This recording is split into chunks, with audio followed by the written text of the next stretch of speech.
This show is proudly sponsored by Habitats at Home, Australia's leading PVC enclosure specialist. Check them out on Instagram and Facebook at Habitats at Home, and be sure to visit habitatsathome.com.au if you're in the market for PVC reptile enclosures and other reptile supplies. Massive thanks to Tyson over at Habitats at Home. If you're in the market for your first snake, or you're looking to add to your collection, check out Stone Deaf Reptiles for high quality carpet pythons and other reptiles. Phil is a good friend of the show and has some of the best jungle pythons in Australia. Find him on Instagram at stonedeaf_reptiles and online at stonedeafreptiles.com. G'day and welcome to Under the Heat Lamp. Today's episode number 18, and I'm surprised it's taken me 18 episodes to get to a fully, primarily dedicated herping episode, and there's no one else in Australia to get on the show to start it off with a herping episode other than Reid Newell. G'day, Reid. Hey, how are you? I'm good, mate. I figured I'd get the most obsessive herper that I know to start things off with a bit of a herping episode. Yeah, mate, I'm honoured to be the first herper, so very excited. Yeah, it should be good. You've been on a pretty insane trip in the last couple of months, so I'm excited to get into that when the time comes. But we'll kick things off how I normally like to do things. If you wouldn't mind just giving us a rundown on your history with reptiles. My history, it's a weird one to start with. I'm actually Kiwi, so I'm born in New Zealand. Not known for its herpetofauna much at all. There's not much going on there. So I claim Australian as much as I can. I was lucky enough to move to Australia when I was 7, and where I got to live was, all these different towns in the Kimberleys, starting with Kununurra.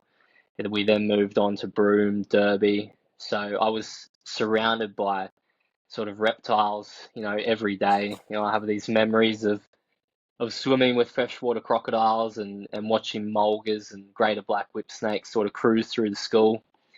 So, I had this obsession with it before I moved over, just from these Steve Irwin documentaries I was watching as a young kid. But then being sort of thrown into the Kimberleys there and seeing it firsthand, it just, yeah, brought it on a hell of a lot more. And yeah, that's where it all started, the reptile obsession. Well, it's practically the Mecca in the Kimberley. It's where everyone wants to go and visit. So you had a pretty easy. It's easy to see how you would have got stuck into reptiles living over there. Yeah, it's a wild place up there. It's a whole different planet, I call it. So Yeah. it was a great place to grow up. I did a lot of crazy things and got to see a lot of amazing animals, which just made me into the obsessive herper I am today, basically. Yeah, absolutely. Have you got any particular highlights from your childhood, herping highlight, I guess it's incidental mostly, but any Yeah. particular reptile highlights from your childhood? I I used to catch a lot of things. I know it's not allowed, but when I was a very young kid, I would actually catch a lot of freshwater crocodiles and bring them home to show mum because I was so excited. And my mum is absolutely petrified of reptiles, so that did not go well at all. Coming into the house holding a big freshwater crocodile, she was not stoked.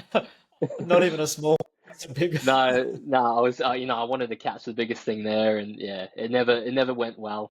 She was always, yeah, not happy with me basically, and so Funny I'd that. say that some of those are the highlights. Crawling around some of the escarpment around Kununurra looking for monitors as well. I was very young, 8, 9 years old, and I remember seeing Kimberley rock monitors. I might not have known what they were back then, but I know now that they were these beautiful monitors on the rocks. I used to see them a lot. So I'd say those two are probably the highlights for sure. That's some damn good highlights and Mm, atypical. I think for the average story, you get, oh yeah, I love dinosaurs and I had all these toy dinosaurs as a kid, and then I had a blue tongue. But nah, you were looking at Kimberley rock monitors and catching, or bringing home crocs to show mum. That's awesome. exactly. Yeah, definitely a Yeah, good childhood out there. yeah, that's wild. I like it. And then where did you go from there? You moved back over to the East Coast a bit later on? Yep. So mum got a role at a school. She was a teacher, and we ended up moving to Rockhampton, which is where I did all my high school there. And there wasn't too much going on reptile wise there, and obviously I was quite busy with school, so I wasn't herping obsessively like I do these days. But as soon as I moved away for uni, I went and studied animal ecology down on the sunny coast, and every fortnight I was in the Brigalow, basically. Yeah, nice. Yeah, good. And there's plenty to see out in the Brigalow. It's not too Mm. far. Yeah, there's so much out there, and it's a place that's very special to me. I get a lot of nostalgia going back there and herping because I was there so frequently and saw so many good things there. Yeah. Yeah, you saw your fair share of spotted black snakes and big red Mm. mulgars, I'm sure. Womas, spotted blacks, I Womas. think I've seen all the snakes. I didn't never got a dumb snake there, and I'm still wanting to go back and just spend a week looking just for them. So, Have you got but that snake at all, or not at all? no, not at all. No, I've never seen them yet, but I've seen a Yeah. roadkill, and that's as close as I've come. So, Oh, that is close. yeah, Do you keep a list of all the species you've seen? yeah, I do. It's a very nerdy Excel spreadsheet, and it contains a lot of information on each species. It's a huge Excel spreadsheet. Awesome. Awesome. Uh, it's got things from like GPS coordinates, notes on the closest town, and yeah, anything and everything basically. Wow. So when you find something like of note, do you sit down and record a bunch of things? Yeah, yeah, I'll record it in my head. I sort of remember it, and then it Yeah. just goes on to I might write things down in my notes on my phone if I'm on a reptile trip away, and then when I get back, I put that into my Excel spreadsheet. Chuck it into the spreadsheet. That's epic. Chuck it. Any plans to do anything with that spreadsheet, or is it just done for your own personal sort of gratification? Yeah, purely for me, I think. I just enjoy sort of building and seeing what I've seen, and yeah, it's a tick list of all the Australian reptile species I've seen in the wild, and hopefully I can fill that up and see everything before I'm gone. So Well, at the rate that species are being split up, you're going to be a busy man. yeah. Well, to be fair, that's also giving me a lot of armchair ticks as well. Armchair So ticks, yes, of yeah, course. Yeah, yeah, and that definitely. and that's a good tick. Yeah, yeah. What's the number? How many Australian species have you seen? I'm at 613 at the moment. So Insane, ridiculous. it's What's the total number of species of reptile in Australia? I don't actually know the official total. I think it might, with all the subspecies and whatever else out there, it might be somewhere around 1,200, Yeah, maybe potentially. I haven't actually looked at Steve Wilson's latest field guide, so that might have an official number somewhat. So yeah, yeah. I think I've seen about half, maybe, but so still plenty to go. Still plenty to go. That's saying something too, Mm, because you would have spent, you know, a good chunk of your adult life just every spare minute or hour, if not out looking for things, figuring out how to then go and look for things, and you're at half. yeah, yeah. It's honestly it's quite a hard country to herp in, I think. You can go overseas to Thailand, for example, right? And you could see so many different species and multiple of those species in just a night of herping. Whereas in Australia, you could put in so much effort road cruising and come across just maybe two animals, and they could be the most common things ever. You might find a pink-tongued skink and a scrub python if you're lucky Yep, and they're sometimes. both roadkill. Yeah, and they're both, and they could be roadkill, exactly. Yeah, yeah, yeah. And you herp in Asia, and you found all that just off the back of your scooter. That's right. Yeah, off the scooter and straight out of the pub, honestly. You have done a bit of herping in Asia, haven't you? Yeah, I worked with a guy who lives at the base pretty much of Mount Kinabalu, so that's a pretty good herp destination um, for anyone that knows about reptiles. And so I took the opportunity to go over there last year around Christmas, and I went and spent time with his family, and I herped around his property there and got to see quite a few things. Yeah, which was awesome. So it was my first overseas herping expedition, and it was really successful, I think. Extremely successful, and I was absolutely green with envy when I saw this picture. Yeah, Can you can see this on your screen there? yeah, I could see. Yeah, the Yeah, Malcolms. fucking Malcolm's pit viper. We spent a lot of time on Mount Kinabalu in, oh geez, maybe 2017, I think it was, and we didn't see much at all. It was very cold. It was like overnight lows of like, I don't know, 10 degrees or 8 degrees or something. And all we got was two Sabar pit vipers, maybe even one Sabar pit viper. I think we spent 3 nights hiking that mountain. So to see you get one, I was stoked for you, but I was a little bit mad inside. Yeah, I don't want to rub it in more, but that was the first night I got there, to be honest. Yeah, It cool. was Thanks. Anyway, thanks for listening, everyone. it was it's I think the Malcolm's pit viper is probably the main reptile people go looking for around Mount Kinabalu. It's yeah, an Yeah, amazing viper with some crazy colors on it, and yeah, I definitely really insane. wanted to see one. Yeah, well, you did it, and then you topped it off with a Kinabalu crate, which is unbelievable. Yeah, that that took a lot of effort. I spent a few days walking various creek systems and looking in gutters and all sorts. And then I'd sort of given up on them, and I went to a different destination away from Mount Kinabalu, and um, I was just herping at night looking for vipers, and honestly just stumbled across that snake around a waterfall very early in the morning. So Crazy. yeah, I imagine the old endorphins would have been working overdrive. yeah. You see that snake and how bright it is up ahead of you on a path, and I was yeah, it just the feeling is just unmatched. Yeah, makes all the hard work worth it. Yeah, that's Man, right. I saw a bunch of these in Borneo, and they're just so dragon-like. The keeled pit vipers, just anything from that Tripetolamus genus. They're just dragons. Yeah, they're insane snakes. They're very weird looking, very colourful, and quite docile, I reckon as well. I'll add that in.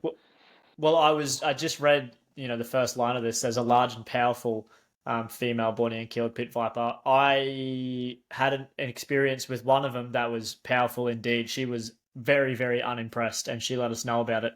And yeah, just continually striking, and they're just full of muscle. They're quite stout, so they just yeah. She had no trouble absolutely launching herself with her mouth wide open at us, which was Wow, cool, but also very intimidating. I can Yeah, imagine. so Yeah, they got a big head on them. big head. Yeah. And this is one of the only snake we found on Mount Kinabalu, which was awesome, obviously, but wasn't quite the jewel of the mountain that we were searching for. But did you find a Mm. few of these? We did. We found a lot. I'd say probably around 10 over a couple of nights. They were not just on the mountain, but around my friend's property that I was visiting up there as well. So quite quite good to see them close to his property. Yeah, absolutely. I like that you've hashtagged humid. It was absolutely humid as it felt like home, to be honest, up there, which is cool. I like the humid What environment. what time of year were you there? I was there in December, so Christmas. Yeah, okay. Yeah, I had Christmas on Mount Kinabalu, and we yeah. didn't we didn't see shit. I'm just whinging now, aren't Sorry, I? I won't rub it in.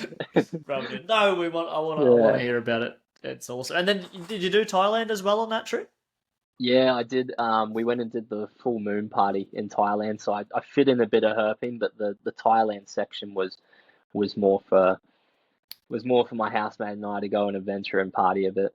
But we found a Yeah, did few it. cool things on the side. Yeah, good. I would only expect that from you two. Looking for Yeah. finding a few things and then having fun at the same time. But I understand that that's not how you normally operate on a herping trip. There's not a great deal of downtime from what I can gather. No, it's probably difficult to hurt with me at times, I'd say. When I want to find something, I completely lock in and obsess over that animal until I've seen it, basically. And then even after I've seen it, there's something else next to look for. So the recent herp trip that I went on, that was 3 weeks, and there was not a second that I wasn't looking for something or doing something to find an animal. Awesome. So let's talk about that trip. Let's take it right back to like when you first sort of conceived the idea of it. How did you go about that? Did you just have a couple of target species in mind, and then a couple others that fell under that umbrella as well, or yeah? How did that even start? Yeah. So with all my herp trips, including that Kimberley one, I start with a main target. So for the Kimberleys, I wanted to see rough scale pythons. That was, at the top there. And then from there, I just sort of work my way around that, including every single thing that I can potentially find in that region, from where I start, which is Cairns, all the way to the Kimberleys and back, basically. So I start with the rough scale, and then I build out from that. And at the end of it, I think before I went to the Kimberleys, I had a target list of about 150 animals that I wanted to see. So Crazy. lots. You ticked a few of them off, I imagine. Yeah, we did really well up there. We got most of what we were looking for. It was very successful. I think we ended up with 171 animals, so Holy dooly. in 3 weeks, which was very intense. What's that? That's like 8 a day or something. Yeah, yeah, something like that. Yeah, so 8 new How much species a day. how much time did you sit there with a field guide and a dichotomous key to figure out which species of Larista you had in your hand? Now the Laristas I find pretty easy to identify, just given distribution basically. A lot of them don't occur where another species sympatrically live with each other basically. So Yeah. in one area, I'm going to be finding one particular species of Larista, so that made it easy. It's a bit different in other parts of Australia, but certainly where I went, there wasn't too much overlap, so it was easy to say, oh, yeah, that Larista is that. Yeah. Gotcha. Maybe that wasn't the best example. Maybe I should have said Kalia. Kalia can be difficult. They can be They, difficult. they can be. When I was tour guiding in the Cape a couple of years ago, I grabbed a Kalia and I was like, oh yeah, that's just Kalia longipes, showing my the guests on the tour, and then I looked at the book and I was like, fuck, it is not. It was not longipes. There are too many There's options for that. this, but anyway, so the trip was 3 weeks. Geez, I don't even know where to start. So you took off from Mm. Cairns, and did you just send it? You just try and do as many Ks as you can to get to the first destination, or Yeah, I did. I got straight out of Cairns and had plans to be in the Mitchell Plateau basically in 2.5 on the third day. So and that's how we got there. We got there very quickly. oh, so you literally Um, just 2.5 days from Cairns to the Mitchell Plateau? yeah, basically. That's ridiculous. Yeah, we were herping along the way. We were road cruising at night during those drives and during the day as well, and still found a great deal of animals along the way. So That's ridiculous. What is that? That's got to be close to 3,000 Ks. yeah, 3,600 I think one way. So I think overall I Mental. did 12,500 Ks of driving in 3 weeks.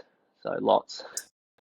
Ridiculous. So ridiculous indeed. That's fucked up to be honest with you. But in preparing for that, you obviously need to have a vehicle that's capable and that you trust for that. Did you prep anything in particular?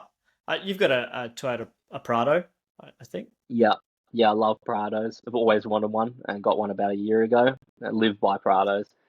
I did have to pretty much I got a whole new set of suspension basically before I went, just because of the potential for corrugation on the Gibb River Road and any of these other side roads that I had planned to go down as well, which was a very good idea because it was disgusting in parts on that road and very slow. Yeah, yeah, yeah. So you got the car ready. You obviously went through some fuel. How did that bill look at the end of the trip? That's something I wanted to talk about as well too, because coming into a trip like that, like it's not cheap. If you're doing 12,000 kilometers, like I think about that for me in my car, it cost me about $300 to do 1,000 k's. So it's Yeah. $3,600 based on fuel. Um, Mm. for me, if I was to do that in my car, I've got a big, heavy fuel guzzling thing. But how do you go about for budgeting for your trip? Because obviously you have to take into consideration food and fuel, and you obviously you're pretty remote, so there's a hell of a lot of logistics involved. Yeah. After I've sort of worked out the reptiles come first for me. Once I've sort of planned which reptile I want to look for on which day, and where I'll be at night, and what I'll be doing reptile wise, I look at the car, and then I sort of calculate and estimate how many kilometers I'll be doing. I estimated 12,000 for this trip, so I was actually pretty close. So, um, and then from there, I sort of give myself a rough number. I calculate fuel. I give myself an average, $2.40 a liter. I put as the average, and I think overall it was I was with my housemate Dylan for the trip, and we ended up with a bill of about 1,400 each, maybe. So pretty good, honestly. Oh yeah, that's not bad at all. Yeah, Yeah, I wasn't even considering the price of fuel in some of those areas because what's it? yeah, It's a dollar, like $1.90 in town at the moment, and yeah, you can expect to pay close to $3 in some of those more remote places. That's for sure. yeah. It was $3 in some parts, and then you're right, $1.80, $1.90 in other parts. So I just sort of throw an average out and then calculate from there. But I don't worry about that too much. I think, I go into it, whatever it costs, and I do it. Yeah, can't get too bogged down with that. Yeah, Um, exactly. what sort of it seems like maybe a mundane question, but what were you eating on a trip like this? I was eating lots of different things. I'd cook 4 days in advance roughly so that I could sort of maximize time looking for animals during the day and night. I didn't want to spend, I didn't want to sit there and cook dinner each night and sort of have an Yeah, hour to watch the sunset. I had things to do. So I cooked in advance. I was having lots of noodles and pasta with with roast chook as well. Buying yeah, lots of roast chook, nice. and you shred that up and put it into pasta and noodles with veggies, and it makes a good dish out there. So Yeah, oh man, when you're out bush, just the most average feeds, they hit when you're out there. yeah, I didn't have too many pub feeds while I was out there, but certainly appreciated them when I got back to them as well. So the eating was quite repetitive out there, but that's all right. The eating's repetitive, but the herps were not. Exactly. Yeah. I I understand now the strategy. Obviously, if roughies are your number one target, you get there as fast as you can, find that, Mm, and then you spend the rest of the trip. You've got obviously a certain designated amount of time, but once you found the main target, you can then sort of meander your way back and yeah. have a bit of time. So was there much of a schedule after that, or did you just freestyle it? No, I write a whole schedule out in my phone, a day-to-day schedule, and I include what species I want to be looking for that particular day. And obviously, that's things can change. Like I might find an animal so quickly on day one, or I might find all the animals I'm looking for on that first day, and I've allocated 3 days for them. So I can then change and drive to another location and move things around as necessary. But I've always planned for that in my head. I always know where I'm going next.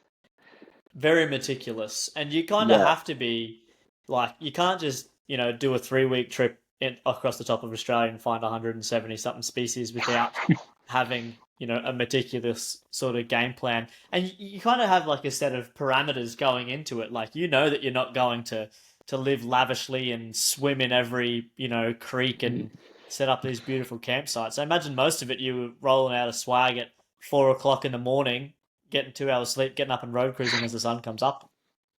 Yeah, it was. You're right. It's a very meticulous plan to start with, and then Yeah, once I'm out there, it's extremely rough. How I live, that was probably the roughest trip in terms of lifestyle.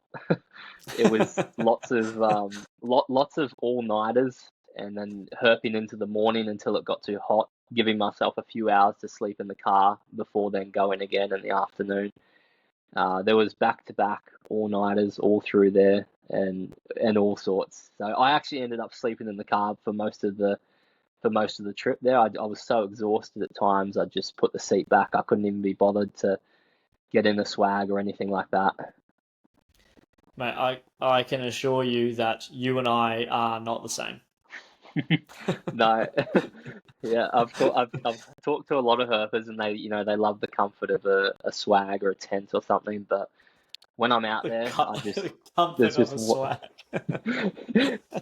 Yeah. it's a lot more comfortable than sleeping in a car, I guess. But I don't Oh, know. yes, much more comfortable than sleeping in a car in the middle of the day in the top end of Mm, Australia, like almost any time of year. yeah, Yeah, no, it's awesome. But I'm not there for the comfort. Like there's only one thing on my mind the entire time, and it's just species after species. yeah, you got shit to do. You got a meticulous plan to follow. You Mm, don't have time to be exactly. rolling out a swag. Man, I admire the dedication entirely. It's very impressive. Um, walk us through how you stumbled upon the roughy. Yeah, amazing snake. I was so keen to get to them and look for them in the wild. Driving into the habitat, it's this unmaintained road. It's quite bumpy and slow and awful at times. And then we finally got there just before dark. I went out straight away and scoped some habitat so that I could just come back and start looking right on nightfall. And Yeah. yeah, the habitat out there is so amazing. It's complex, with huge bouldery escarpment country and heaps of vine thicket and monsoonal rainforest all around. And I put pins down. What I do is I go and scope habitat. I have an app that I go and put various pins down, and then I sort of sweep through those pins when the time's right, which was dark for that roughie. And Right, so yeah, you were scoping it during the day and then dropping pins where you thought would be appropriate, and then hit those pins at nighttime. exactly. Yeah, Awesome. that's how I do it. And the snake itself, so, nightfall came and I started sweeping through all those pins, and it was about 3 hours in after, on the first night, and I just climbed up the top of this cave. I'd been looking through the bottom of a cave, and I climbed up and I was like, okay, I'm gonna walk along the top here and shine my torch down onto all the ledges. And yeah, there was just one sitting on a ledge right at the top there as I climbed out. Ridiculous. And I think I Mm. heard you yelling that night from Cairns. Yeah, it was yeah, insane moment. It was something I'd been dreaming about. I dream about finding things in the wild. Um, how I'd find it, what would it be doing, what temperature would it be, all little things like that, just in my head constantly. And yeah, the moment is always better. And yeah, this one was crazy. It was beautiful to see a snake like that sitting on a ledge in the wild. Yeah, that's some real manifesting by the sounds of it, and it sounds like Mm. that, you know, whatever it was, 3,600 kilometers in 2.5 days or whatever really paid off. Absolutely worth it. And Yeah. yeah, that was the first roughie. I was treated to a few over the 3 days, three A, nights f- that I a, spent f- there. So a few. yeah, I got to see one once I found that first roughie. My attention turned to a whole bunch of other endemic reptiles that live up there, and yeah, I was able to see one in a tree while spotting for brown tree snakes and common tree snakes at night, and I was also Yeah. able to see another one in a crevice while looking for geckos. So Crazy. yeah, And one of the geckos you found in the Kimberley was this Felicipoda. yeah, amazing These gecko. things are crazy. They're so cool. I'm such a big fan of Ojura in general, but the fringe toad velvet geckos. They're awesome. Was this one a smaller individual? No, it was huge, man. It was It was honestly huge. one of the biggest Odura I've seen. Big adult, that one. Wow. And yeah, it probably, I've only seen one bigger Odura, and that was the Murrumanoo that I got later on in the trip. So yeah, they are insanely Yeah, big right. and so beautiful. I mean, they look like they're out of this world, to be honest. They look like they're from another Yeah, planet. They've got, almost like they've got galaxies and stars and things on down their back. They're crazy. yeah, and the toes. I love the splayed out fringe toes that they have. They're just so cool. Yeah, I wonder if I can. Here we go. Yeah. They're a weird Ridiculous. looking gecko, man. They're so fucking That's weird. a weird creature. Yeah, for sure. Something that I thought was awesome that you found is this thing, Kimberley Death Adder. Yeah. How'd that thing come Um, about? I looked for these in the Mitchell Plateau after I'd seen the roughies for a few days that I was there, sort of just scoping shaded areas, and I didn't get one there, and I had to wait until I got back to the East Kimberleys. I saw a roadkill driving into, I think it was, around the Halls Creek area, late one night, and I spent the next 2 nights road cruising for them, specifically around good habitat. Again, I was looking for escarpments that sort of came right up to the road, and I was putting Yeah. pins down for all of those. And yeah, on the second night, it just was entering the road around, I think it was midnight. We were quite far into the road cruise, seen lots of Dalmas and Burtons and all sorts of common stuff, and then it just appeared on the road. Yeah, it always brightens the occasion. Um, that's something that, when you go road cruising, if you go road cruising with a non-hurt person, how, the question you always get asked is, how the fuck did you see that? How did you see that? Yeah, yeah, What's your response? yeah, I What's your know. response to that? I think it's just like practice perfects performance, basically. I think that the amount of road cruising I've done, like I can just sort of pick up a tiny gecko on the road in the headlights, spotlights. Um, Yeah. I can imagine, someone that doesn't do it all the time, yeah, they're not sort of looking for something that small, whereas I definitely am. I'm picking up every little thing on the road, and I still turn around for sticks and everything all the time, but Oh, of course, yeah, of course. yeah, as everyone Yeah. does.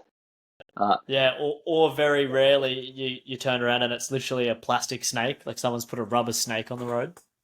I haven't had that, man. I have not Haven't had had that that. yet. Nah, Yeah, that's a no. weird one. Um, this oh, I've got to share my screen again. Hang on. We can't do this podcast without talking about that snake, the Central Nah, Ranges taipan. yeah, that was painful to a degree. Yeah, why? I I went out there in September, I think, September, October, springtime in 2023, and I was west of Uluru in the central deserts there of WA, but fuck nowhere basically. Yeah, Nothing's out there, yeah, and you're just relying. I was looking for good habitat, and you're basically just relying on the snake to appear on the one road that goes through that area. So um, yeah. I didn't see it in 4 days of looking out there, and then I got back and it was on my mind all the time for the next 6 months. And luckily, Yeah. I had a Can friend who really can wanted to see them as well. can we just, for a bit of context there, you drove from Cairns to this location, which is that's another 3,000 kilometers probably. And then you spent 4 days, I Mm, guess, driving back and forth down a sandy desert road, probably not going very fast, probably not seeing too much else. yeah. Luckily, it's a Yeah. wide road out there. It's like 6 lanes. So, yeah, I was road cruising about 70, 80k an hour in the mornings, afternoons for hours and hours and hours, just looking out the side, looking on the road. My eyes were just warped by the end of it. Uh, Yeah, that's but painstaking. That is yeah, dedication. I wanted it that badly though. It was just every time building up to that first trip out there again, I was dreaming about the way that I would find the snake. Would it be on the road? Would it be on the side of the road? Will it be basking? Will it be moving? It was all these things ticking over, and then I'm out there just, all these memories, dreams coming back up again. I'm just thinking, I really want to see this thing so badly. And it didn't happen for me then, but 6 months later, I had to go back out again because it was just, I couldn't break the obsession that I had. I was thinking about it for that entire 6 months back in Cairns. And I got out there for the second time, the exact same area basically that I was looking in the first time for 4 days. And I was, again, 3 days in, no diurnal snakes still. And then all of a sudden, it happened on the fourth day, I think, in the morning. Only diurnal snake I saw in that entire period over both trips. So pretty special. Very special. It just goes to show how much work you put into to get this, and it obviously paid off.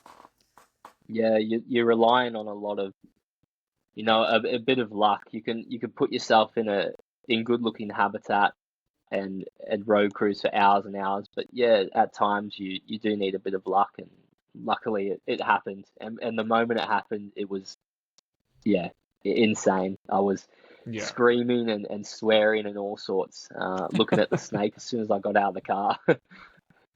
Yeah. And you just hope that it's not a fucking Western brown snake. No, well, it was quite big. I remember looking at it. So I saw it out of the side of the car as I was cruising past, and we threw on the brakes, and I got out and I was running up to it, and it's a big snake. And I'm thinking this is way too big for a Western brown. And as I got near it, it had that nape marking and those beautiful dark black eyes. Sort of reminds me of Ingram's eyes, like no pupil, basically. Beautiful black eye. And once I was looking at it, I was looking at it. That was the snake I wanted, and it was there. Yeah, I think I should give a bit more context to anyone listening as well. I think it's important to say that actually nearly every post on your Instagram, Reid, is holy grail species. Like finding a rough scale python, that's a holy grail species for so many people. Finding a temporalis is a holy grail. Finding a Colette's is a holy grail. You've seen a few now, haven't you? Yeah, I've seen a few now, luckily. The conditions are great, so that helps. Yeah, that's right. And then the Lake Cronin snake, that's another really special one. Absolutely. Yeah, rare snake, that one, in southwest WA. It's not known from, too many records, and it was desperately the species that I wanted to see while looking in the southwest corner earlier this year. Yeah. How much time did you spend around the lake? Well, obviously, that's good context too. They're only found around Lake Cronin. Yeah, that's a hyper specialized distribution. Yeah, they've got two separate areas they found. I can't remember the name of the other area, but yeah, I was around Lake Cronin, looking for those. I gave myself 2 nights. I was in the Murchison region a bit further north, and I saw the temperatures for 2 nights. They were, so hot, and I was like, okay, something just told me drive down and try look for it now, instead of waiting till later on in the trip. Yeah. And I got down there the first night, 7 p.m. I think was sunset, and I just spent the entire night scanning, trees that I thought were suitable, and putting pins down as well. Yeah. Yeah, absolutely, man. It's a fucking crazy snake.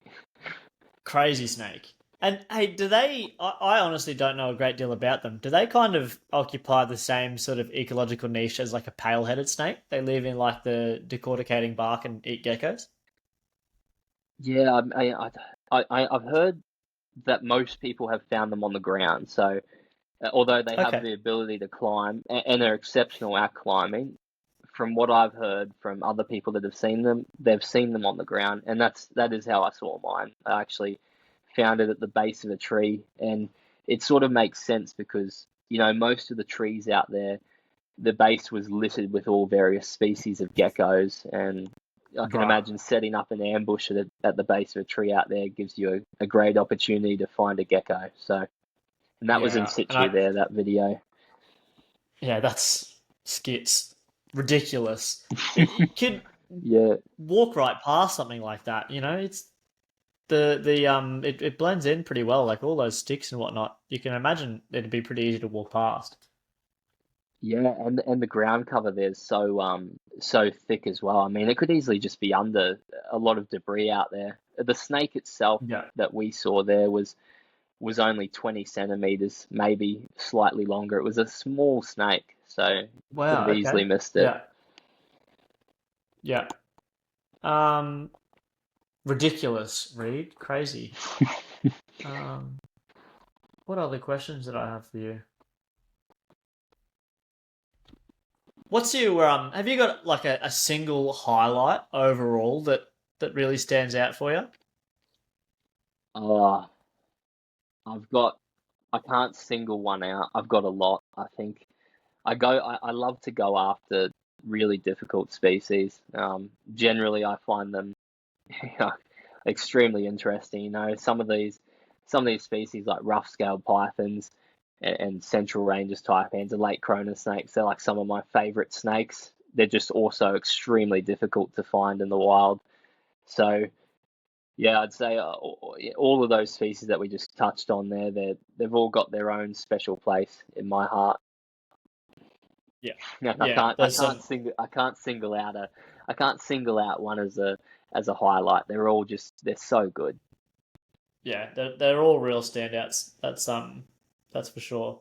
Have you got Yeah, any sort of unicorns? Something that's evaded you that you've been looking for? yeah, yeah, I do. It's a joke at this point. It's quite a ridiculous snake, and I feel like it's driving me nuts. And I'm honestly, Joe, I'm about to drive out 16 hours and go and have another look for this thing because I can't get it off my mind.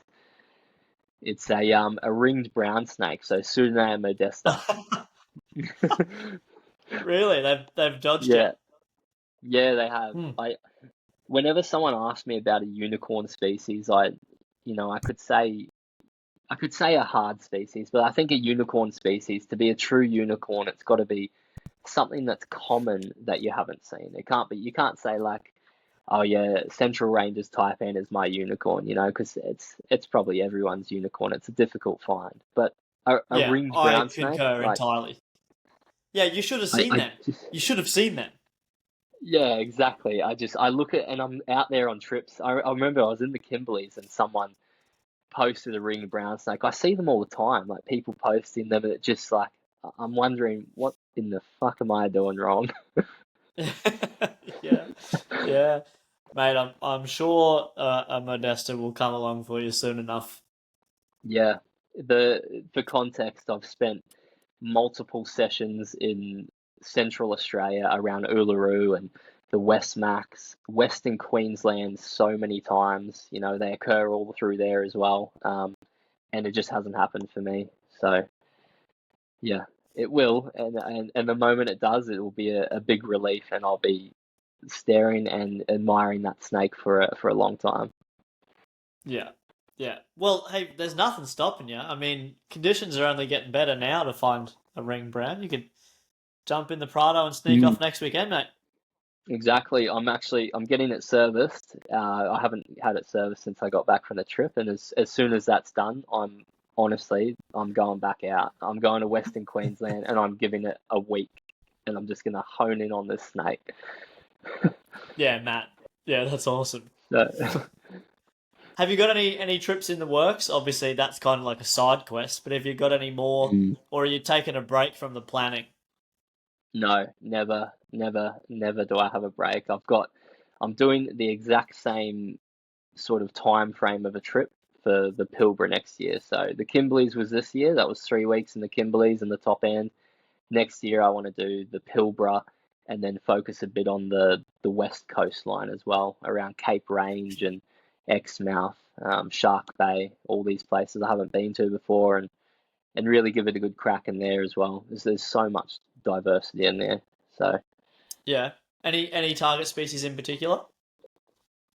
Oh, too many to name, I think. Yeah, Okay. there's a lot. I think Pilbara Death Adders would be really cool. It's the last Death Adder I need to see in Australia. It's a relatively easy one from all accounts as well.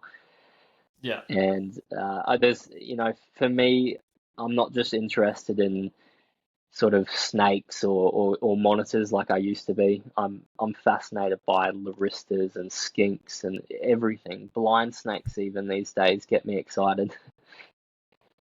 So Yeah, yeah, you got there's to be always interested in something to it look all. for. Yeah, absolutely. Yeah, and I certainly am. So it gives me a good range of reptiles to look for anywhere I go in Australia. Yeah, and any time anywhere you go in Australia, and sort of any time of day as well, because different herping techniques obviously lend themselves to different times of day. Like you wouldn't go looking for a Mm, taipan at 2 o'clock in the morning, but you'll find a rough scale python at 2 o'clock in the morning. that's right.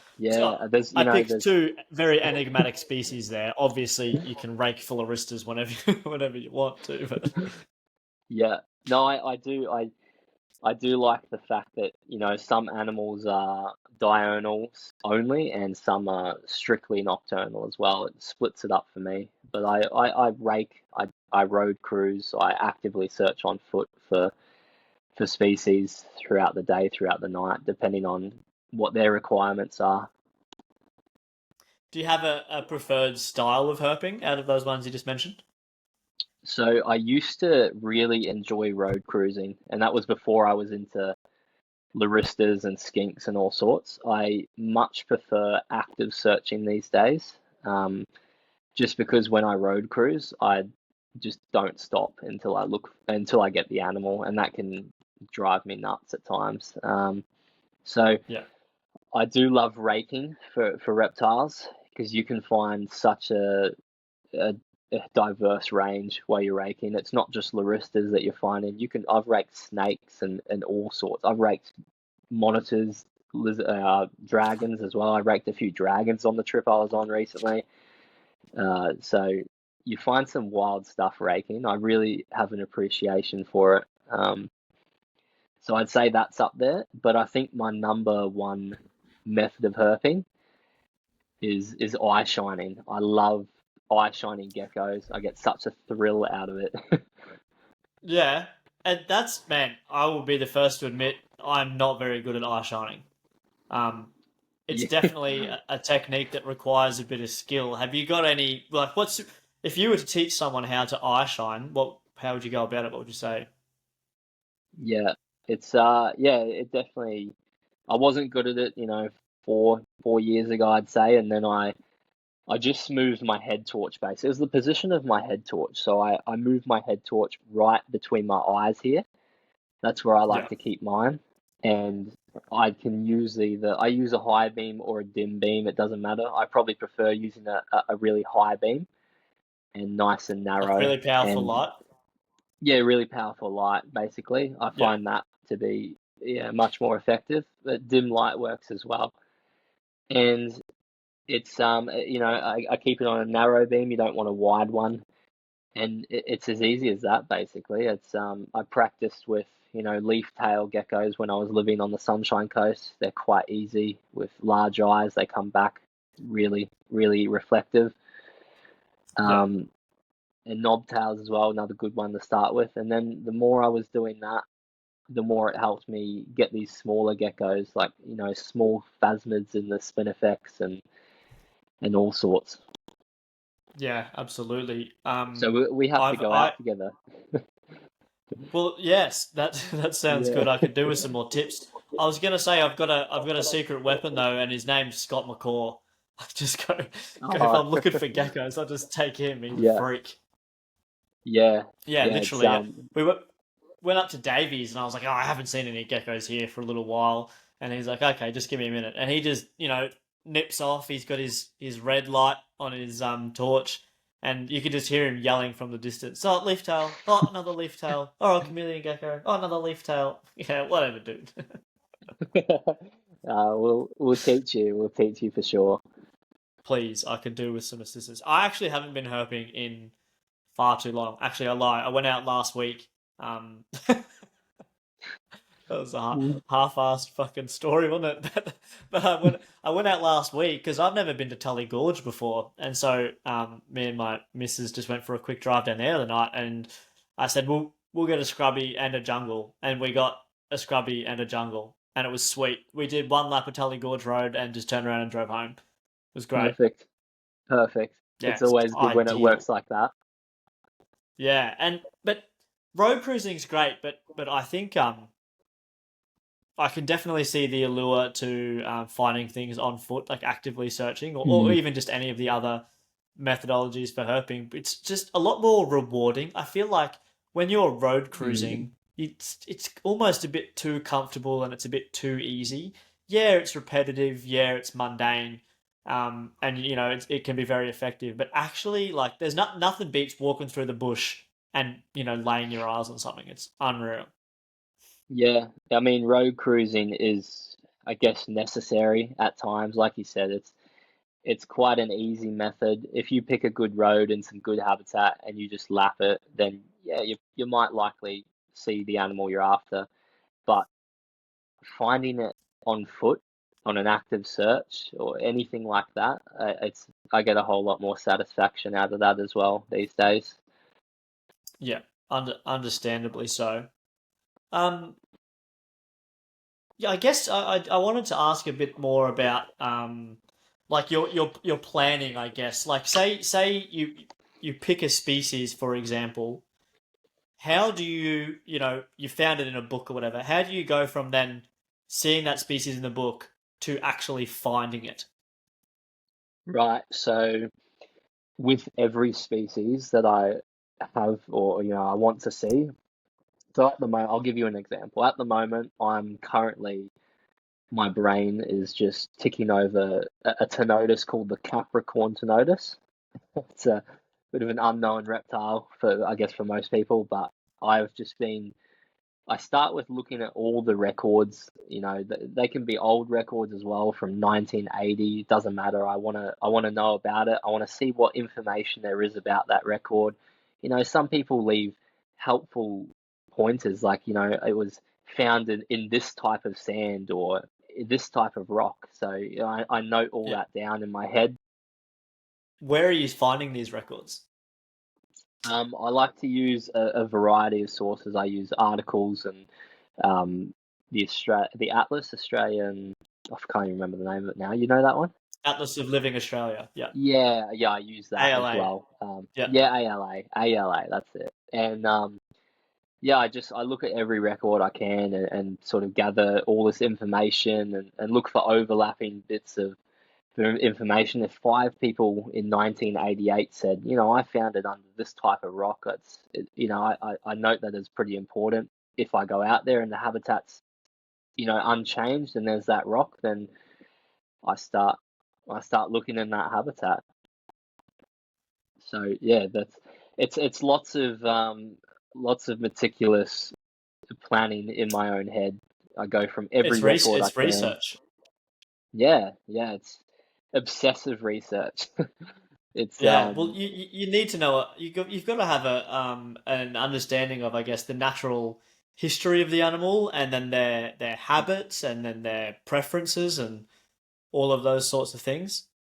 Yeah, I mean, Um, I want to know everything about the animal I'm looking for, diurnal, nocturnal, temperatures that it might like, habitat preferences, everything like that. I try and incorporate before I go looking for an animal. yeah, so you really prepare yourself for it. You're not just freestyling out there going, oh yeah, I heard the Capricorn Tenotus lives here.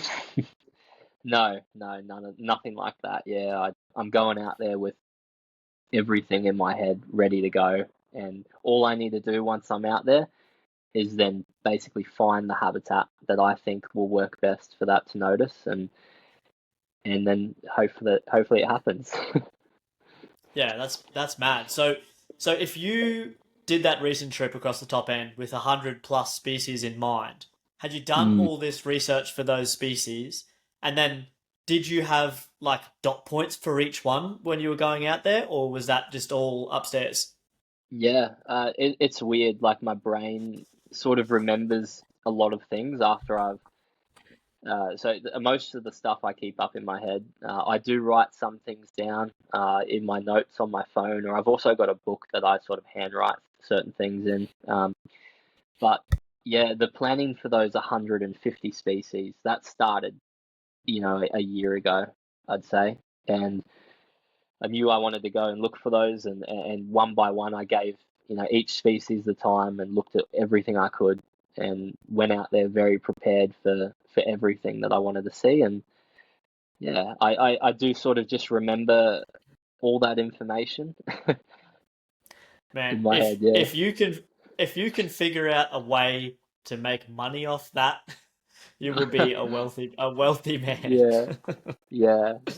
Yeah. I But remember all the information, and then when I find the animal, I just immediately sort of remember everything about that moment and where it was as well. Like I can recount all the trips I've done over the years. I can say, I found that thing 7 k's west of that town or whatever. It just like sticks up there.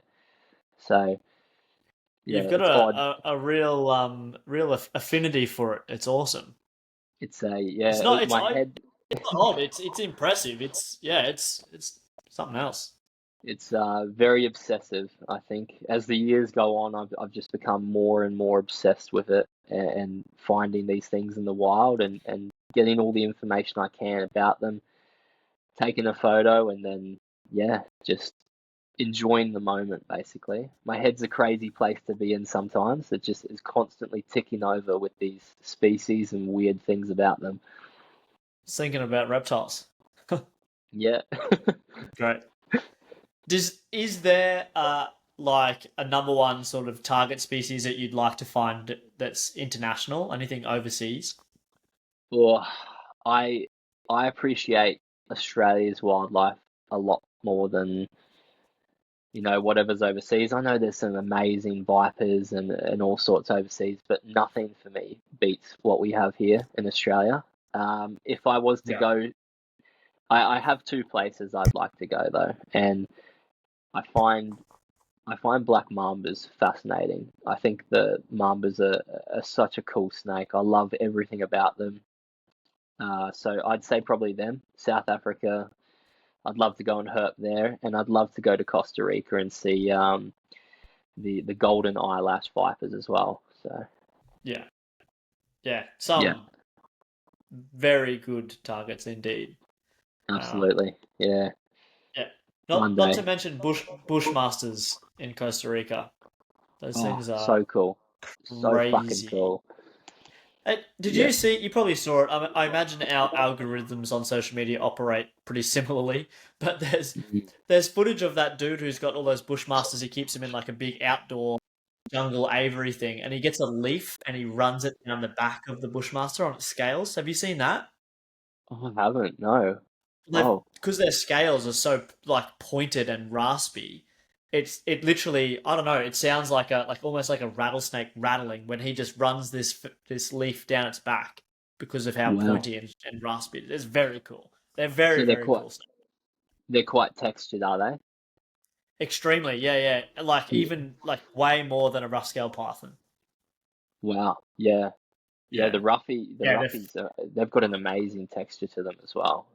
Yeah, it's so cool. Yeah, they're weird. Obviously, I've only worked with captive ones, but they're bumpy. It's odd. They're bumpy and they've got like the eyes. It reminds me like they've got like blue eyes, like baby blue eyes. It's yeah, just they're such a beautiful snake. Honestly, Yeah, they're unique for sure. very unique. Well, Reed, we're getting close to an hour. Is there anything Mm. you wanted to cover? No, I think that's basically me. I've tried to explain how my head works to you. It's difficult. It's a weird place that is constantly No, ticking over. that's a good rundown. Yeah, it's just reptile, reptile, reptile. It's reptiles and how to find them. Yeah, yeah, absolutely. And Yeah, good. I Well, was just thinking, I like to, yeah, I love looking at things that, another thing that drives me to find species is seeing what other people find as well. I love looking at someone photographing some weird animal in the middle of Australia. It makes me want to go and see it just as much. Yeah, social media is very powerful like Mm. that, and there's a pretty cool community of herpers. There's some damn good herpers in Australia, and there's some damn good herp photographers as well. So Yeah, there's never a shortage of good herp, like wild herp content on social media. That's for sure. yeah, that's right. Yeah, it's certainly, And yeah, sorry, go ahead. yeah, it's certainly looking at other people's photos and seeing their trips and stuff. It just gets me more obsessed with, wanting to do it myself. So I'm glad that we have the community that we have in Australia because it's fantastic. Yeah, 100%. And if anyone wants to find pictures of your trips, where could they find them? Yeah, so I am on Instagram. That's where I post all my stuff to, and I am Far North or FNQ underscore herpetology, Far North Queensland herpetology. Yeah, sweet. I'll be sure to put that down in the podcast description. Yeah, Yeah, I'm happy, Reid. If you're happy, I'm happy, Joe. Yeah, we'll have to organise that gecko trip though. We'll go and find some geckos for sure. sounds good. I can manage that. All right. Thanks so much, Reid. Appreciate you coming on. Thanks, mate. Um, My pleasure. as always, everyone, thanks so much for listening. You can feel free to reach out to me on Instagram at joemac.uthl. If you enjoyed the content, please consider liking, subscribing, and following along. Cheers. That wraps up episode 18. Thanks, Reid. Yeah. Remember to check out habitatsathome.com.au or Habitats at Home on Instagram or Facebook for all your PVC reptile enclosures and reptile supplies.